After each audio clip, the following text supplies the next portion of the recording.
জয় রাধে।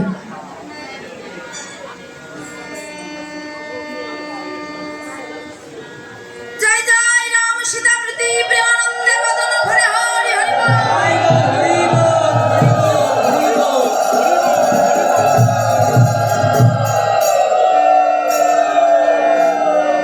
আরে নে কুম্ভিলা যজ্ঞাগারে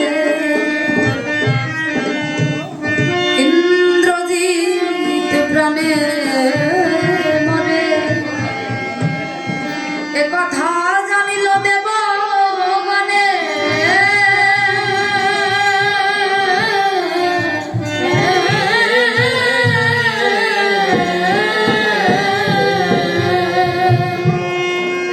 বিভীষণ করে বন্দী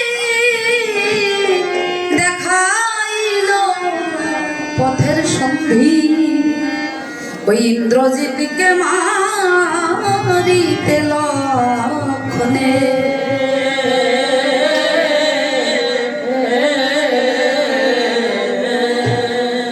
ইন্দ্রজিৎ মরে প্রাণে বার্তা পেল দশাননে ভগ্নদূত কহে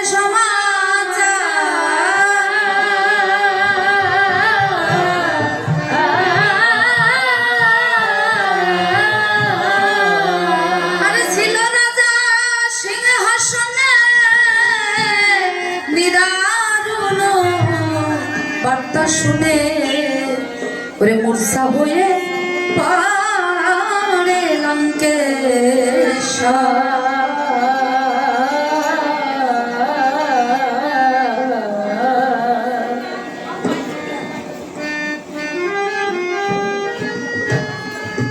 নিকুম্ভিলা যজ্ঞাগারে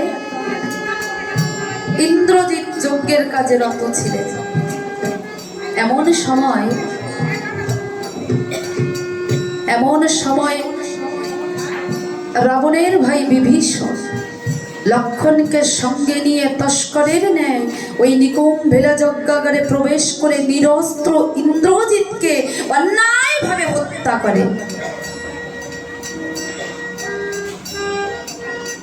এদিকে রাবণ রাজা যখন শুনতে পেয়েছে ইন্দ্রজিৎ আর নেই, কেঁদে কেঁদে বলছে, ওরে দুষ্ট বিভীষণ,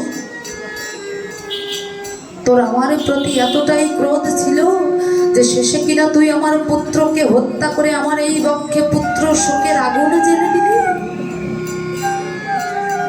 তবে তুই কি ভেবেছিস ওই ইন্দ্রজিতের মৃত্যুর সংবাদ শুনে আমার মৃত্যু হবে? না, আমি আগে ওই সীতার শিরচ্ছেদ করব, তারপর আমি তোর ব্যবস্থা করব। এই বলে রাবণ রাজা কি করেছে, খড়গ হাতে চলেছে ওই অশোক বনে। কেন? সীতা মাতার শিরচ্ছেদ করবে বলে। এদিকে অন্তঃপুর হতে মন্দোদরী ছুটে এসে রাবণের চরণ দুটি জড়িয়ে ধরে বলছে, প্রভু, ও প্রভু, তুমি বৃথা ওই রামের সঙ্গে বিরোধ করো, তুমি বৃথা রামের সঙ্গে বিরোধ করো না ও প্রভু, না হলে আমাদের সোনার লঙ্কা যে শ্মশান হয়ে যায়। রাবণ রাজা ক্রুদ্ধ হয়ে বলছে, ওরে বুদ্ধিহীনা নারী, তুমি কি ভুলে গেছো আমি ত্রিভুবন বিজয়ী রাবণ, আমি ত্রিভুবন বিজয়ী রাবণ। তাই বলছি মন্দোদরী, আমাকে বিরক্ত না করে ওই অন্তঃপুরে চলে যাও, আমাকে বিরক্ত না করে অন্তঃপুরে চলে যাও। প্রভু, আমি শুনেছি ওই রাম নাকি মনুষ্য নয়, সে যে গোলকের হরি, আর সীতা মাতা নাকি মানবী নয়, সে যে রাজরাজেশ্বরী।